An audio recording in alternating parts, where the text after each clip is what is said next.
What's up, guys? Welcome back to my channel. So I'm here today to talk about The Real Housewives of Beverly Hills, Season 12, Episode 11, The Weight of Words. So let's jump right into this. And so first and foremost, Lisa, Erika, and Garcelle all have COVID in this at the start of this episode. This is like right around the time when Omicron was a big deal. So there's like the another like little resurgence of COVID, if you will. So they're all out of the first beginning. And we kind of start off with Kyle, and she's prepping to host a charity lunch and a little fundraiser at her place. And it's for JamieLee Curtis's charity. It's called My Hand in Yours. It's something having to deal with children and helping like children with health issues, stuff like that. And Kyle talks about how she and Jamie, they go way back to 1978 when they both filmed the first Halloween film together. So I guess they kept in touch since then. It was pretty eye-opening. Kyle's really young back then. But yeah, so that's the first scene. So at Kyle's house, and they're bringing JamieLee Curtis for some fucking reason. It's like, why is she here? Yeah, I was like, I don't care. It's a good cause, obviously, but it's like, it was just random as hell. You know what I mean? Like, and it wasn't even like I think it was it last season? It was last season with Drew. When she brought Big Frida on, I was like, oh shit, Big Frida. It's like, is she JamieLee Curtis? I don't know. Do you fuck with JamieLee Curtis like that? Like, I don't know, maybe she's like before my time. I know who she is, obviously. I know who she is and everything, but I don't stan her, you know what I mean? I don't know, I'm just being overly critical. I'm just being a Gen Z or whatever. But the girls start rolling into Kyle's place. Diana, she just says that she's so not in the mood for Sutton. And it's like, girl, I'm sure Sutton's not in the mood for you either. And Kyle, she accidentally seated Sutton and Diana next to each other because she was like putting the name cards and shit. And she's like, oops, and she swaps Diana's seat with Sheree's. So yeah, and then Sutton and Sheree, they have a little eyelash situation. It was really funny. It's like, Sheree, why are you having Sutton glue your eyelash? Like, go to the bathroom and do it, you know? But that was a little cute moment. I don't have eyelash glue, do you? Yeah. She's trying to make a run for it. Put it on the lash. Okay. It's gross. No, wait. Okay. I don't have glue in my eyes shut, woman. I am so into this. You have Oh gosh, no wait. idea. Shut up. Wait. Oh no. Well, it came out in a big glob. Oh. That is sabotage. I can't. And it's not sabotage. Really big. This has now become a medical emergency. She has glue everywhere. Aunt Jamie's got it under control. Thank you, Auntie Jamie. And while they're at the table, so Dorit and Diana are now across from each other, and Dorit's like whispering to Diana across the table, and she's like, "Oh, so I heard that." I don't know why I'm whispering. She's like, "I heard that you and Sutton like recently had to sit down." And Diana, she's like, "Yes," and she says that she's repulsed by Sutton. She says that Sutton offends her space, and she says that like after they sit down, she had to go home and like scrub herself clean. She felt so disgusted to be near Sutton. And it's like, well, this is a lot of talk from someone who has such nasty, dirty, disgusting allegations against her. You know, so that's all I'm going to say about that.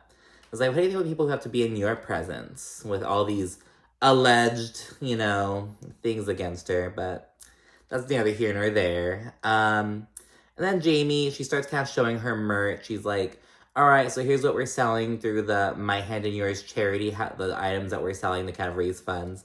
It's just like basic shit, like, tumblers, it was like some, like, nothing too crazy, like some basic shit. It has like a candle or whatever. But Dorit is like sucking Jamie's dick so hard. She's like, wow, a tumbler. It keeps things hot and cold. Oh, that is the chicest wind chime I've ever seen. Like, Dorit is being so, like, extra. It's not it's, like, funny. You know what I mean? It's not, like, in the level of, like, being irritating, but it's, like, Dorit is so fucking thirsty. Everyone's talking about how thirsty everyone is, especially on an Ultimate Girls Trip. It's like, girl, look at how Dorit is. Oh, my goodness. But it was really funny, to be honest. The My Hand in Yours tumblers. It keeps things hot and cold and things Hot like and that. Amazing. We have the My Hand in Yours license plate holder. Wow. We have a wind chime Oh, wind chime. of My Hand in Yours. Hey, Jamie, let me just say, that is the chicest wind chime I have ever. Thank you, darlings. Dog leash. Stop it right now. And we put a My Paw in Yours dog tag on. And he manufactured this honestly. and designed it. A lavender candle. It's very chic. These are the hats. So chic. Kyle winds up donating $25,000 to the charity, and Diana says she's gonna match it, so it's $50,000 in total. And it's to they're donating to the Children's Hospital LA, but I guess that's affiliated with the My Hand in Yours charity. I'm not sure, but essentially they're donating to Jamie's fund at the charity or some shit like that. So it's really, really happy, and the fundraiser's over, and JamieLee Curtis is out of that bitch. So, and then the group cast splits up. So we have Sutton, Sheree, and Dorit. They go into the little den area to kind of sit down, and while Kyle, Diana, and Crystal go to the bar. So with the first group, Sutton, Sheree, and Dorit, they're over there, and Dorit, again, she brings up to Sutton, like, oh, so I heard that you and Diana recently met for lunch. How'd that go? Like, just being a nosy-ass bitch. And Sheree, first, Sutton kind of shares that, like, oh, I think Diana was just so mad and just so angry out of nowhere. Sheree gives Sutton some advice. She's like, well, why do you keep getting into it with people? And Sutton's like, I just say how I feel. And Sheree's like, well, how's that working for you? Like, something's gotta change, girl, So Sheree's kind of giving her that advice. And Dorit is just, like, Dorit made some stupid comments in the confessional. She's like, Sutton is so hyper fixated on herself. She makes everything about herself, and she makes it so hard to, like, be cordial with her. And it's like, Dorit, like, I don't know. It's like, I don't like when Dorit shares her thoughts on it. I'm like, Dorit, you're just like, I don't know. I don't think she's smart. Like, I don't think she's, like, with it with shit. I don't know. I just really, the child of the world, the fake British accent. It's like, girl, fuck off. I don't know. I don't know why it is, though. Like, I can't pinpoint. I just don't really like Dorit. She just annoys me. Like, everything about her, the entire household, the whole family. That sounds so bad, but it just does. I don't know. Her whole household just kind of irritates me to some extent. I don't know. Do you get what I'm saying? Are you a Dorit hater? I don't know if I'm a Dorit hater, but I guess I can't say it now. It's like, obviously I'm a Dorit hater if I'm like, she irritates me. Just thinking about her. But, I don't know. I feel other people feel this way because I see people talking about her on Twitter, and there's not really here for Dorit. People aren't really asking her to go, like, people are asking for, like, Kyle, Lisa, Rinna, Erika, Diana to get kicked off because they're, like, mad at them and hate them. With Dorit, it's not really like that. They're just kind of like,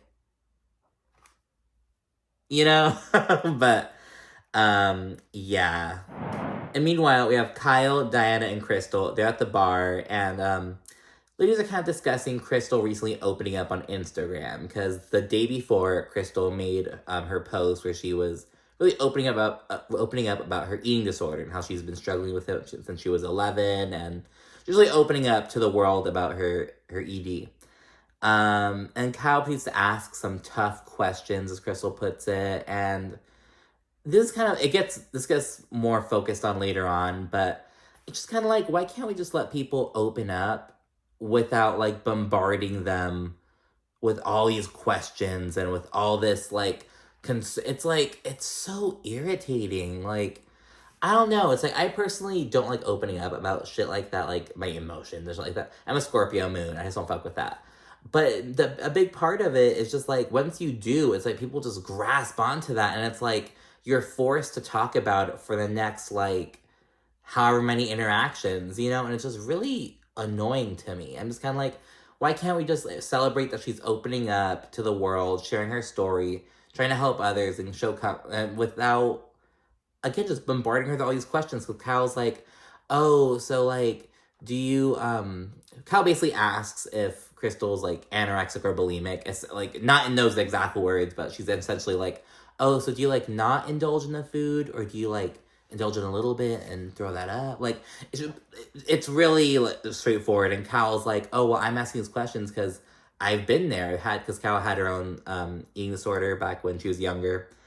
And then Crystal really opens up about it, and she gets really emotional. She talks about how she just has all this, like, after she eats, she gets all this guilt, like, and she refuses to do things like eat pasta. And when she sees people eating pasta, she gets envious, and she just hates the feeling after she eats. She loves food, but she hates the feeling after she eats. You know what I mean?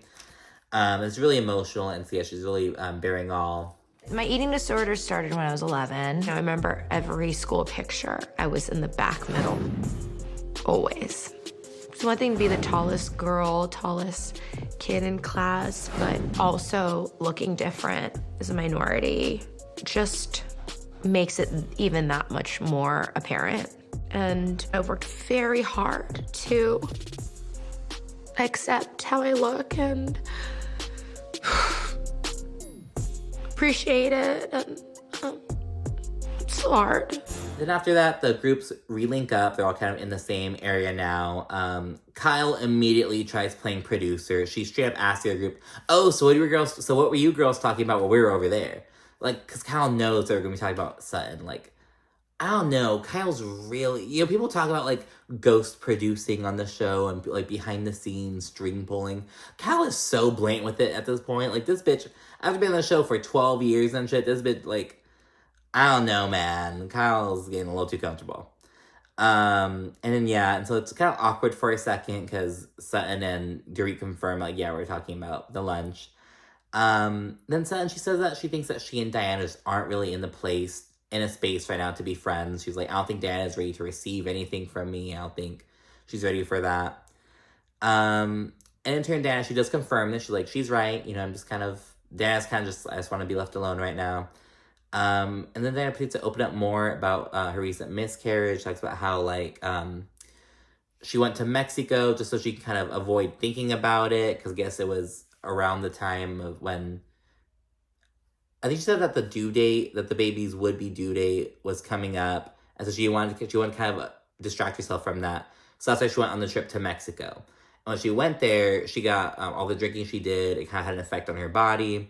When she got back, she had the aftermath to that. So she said she started bleeding on the plane, and she says that explains the interaction that she had with Sutton on the plane when she told Sutton, "Oh, you can't, like, sit in your original seat," basically.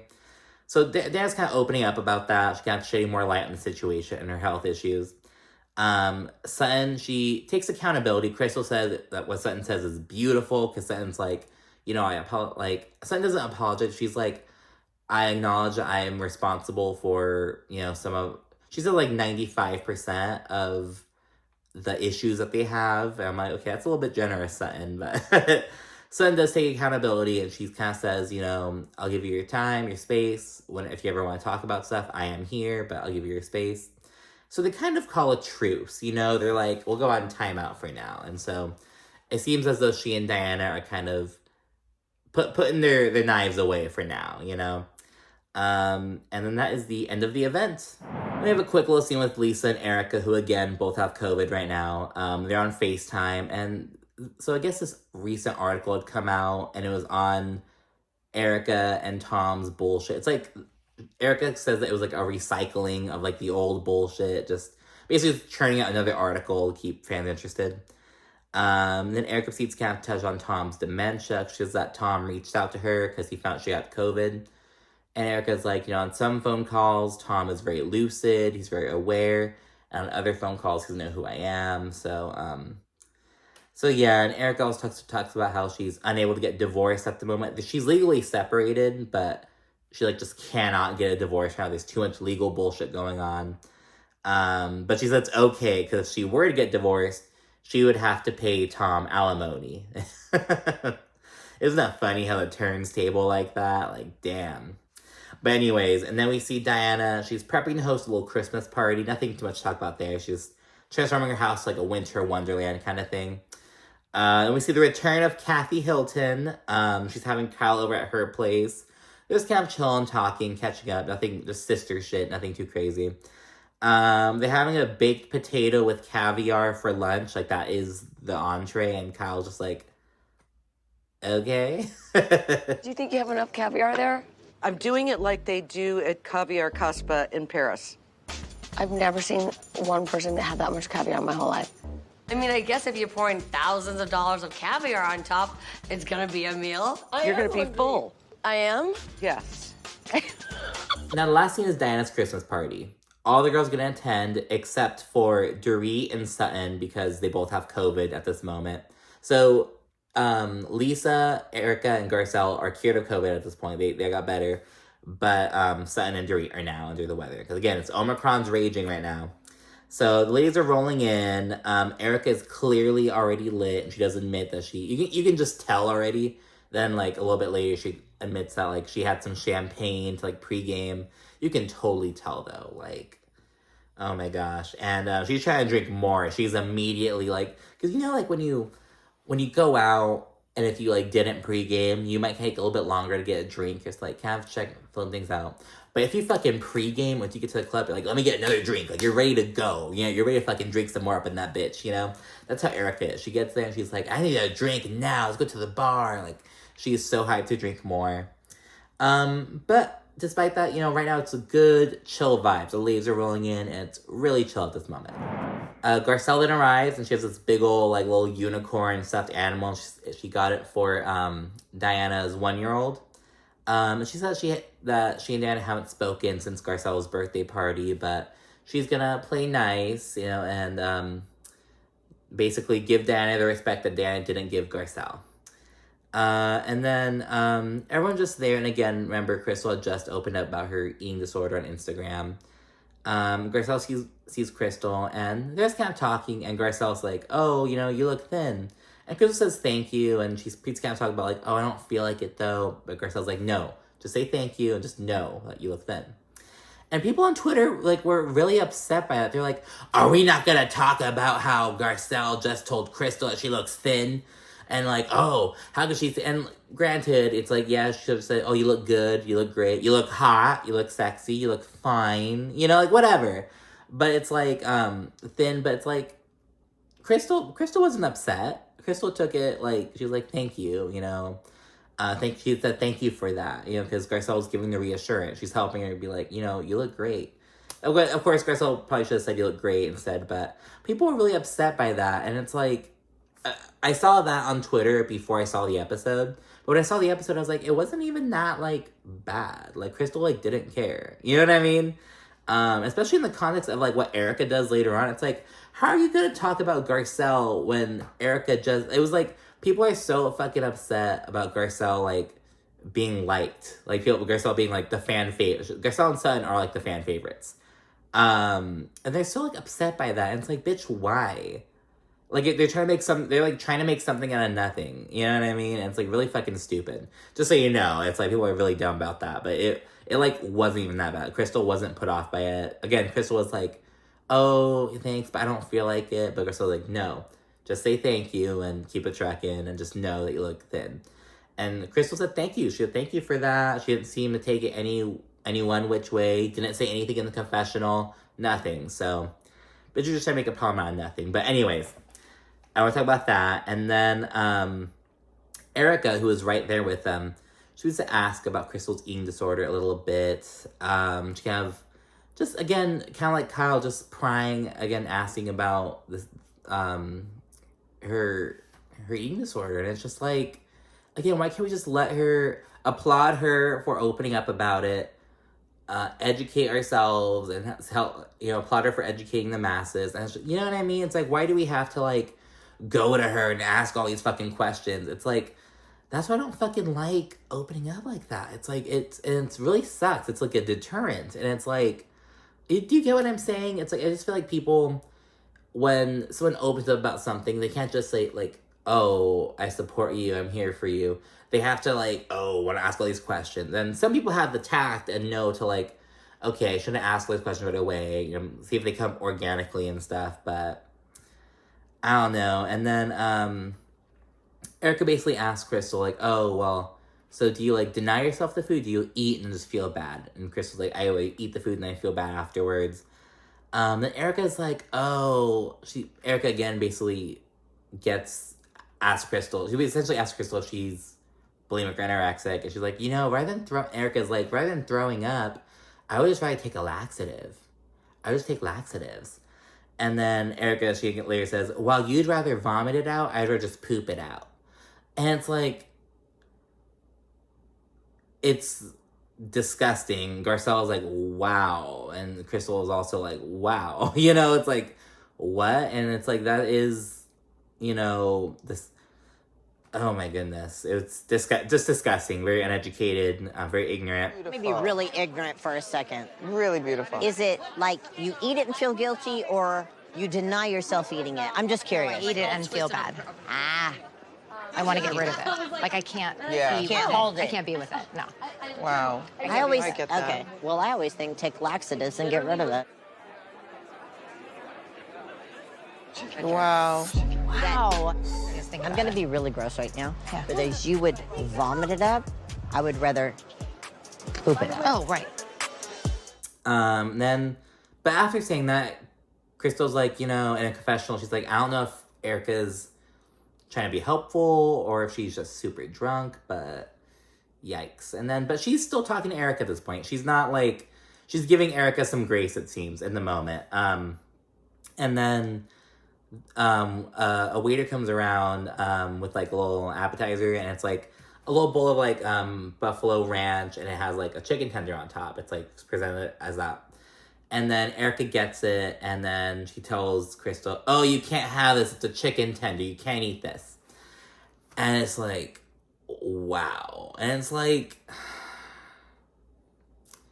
it's just too fucking much. And again, similar to as Erika's gonna probably say later, it's like, oh, she's not like saying it like maliciously, but it's just ignorance. It's just fucking stupid bullshit and uneducated. It's like, girl, you're too old for that shit. You know, you're too old for that, like, to be honest. But yeah, and then it's to be continued. So, yeah, a big portion of this episode is just focused on, like, the girls basically just talking, reacting to Crystal opening up about her eating disorder. And, yeah, with Kyle and Erika specifically, I don't know, I didn't really like how they addressed it. Just all these fucking 20 questions and shit.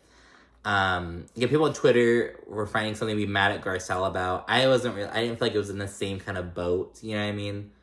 Because frankly, Garcelle's telling Crystal what she wants to hear, you know what I mean?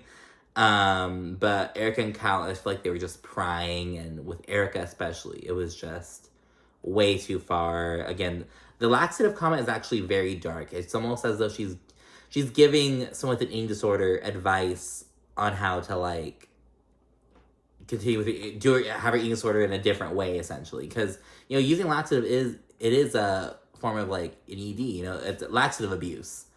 But yeah, it was really disgusting, to be honest with you. And it's a to be continued kind of thing. And yeah, so it was a crazy episode. It went by pretty quickly, though. I didn't take, like, I took notes, like, throughout the whole thing, but I didn't have, like, as much notes as usual. It's pretty straightforward, but anyways, please comment, rate, subscribe, and see you again soon. Thank you for watching. Bye.